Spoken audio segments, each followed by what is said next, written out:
প্রবাসী ভোটের সংখ্যা আপনার আপনার পোস্টাল ব্যালটের ভোটের সংখ্যা হচ্ছে 16,000। 16,000 প্রবাসী ভোটার সংখ্যা হচ্ছে 16,000। এখন ভোটার কত প্রপোর্শন এটা আপনি এটা একটা কেন্দ্র, আমরা প্রতি 3,000 ভোটারের জন্য একটা করে কেন্দ্র করেছি। আর 16,000-এর জন্য তাহলে কয়টা কেন্দ্র হওয়া উচিত?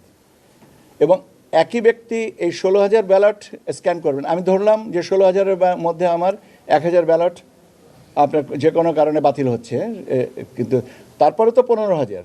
এই 15,000 ব্যালটকে one set of people bifurcate করে গণনা করতে কি সময় বেশি লাগবে না? অবশ্যই সময় বেশি লাগবে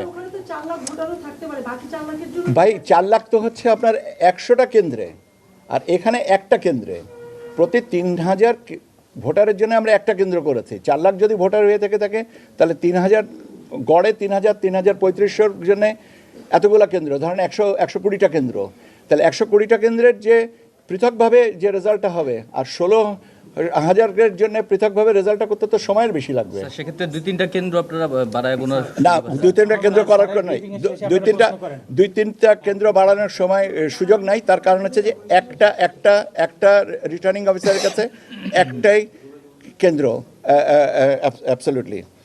তো সেই কারণে সময় বেশি লাগবে। এটা যদি এটা অঙ্কের হিসাব, এটা দরকার হয় আমি আবারও আপনাদেরকে ভালো করে পরে বলতে পারবো।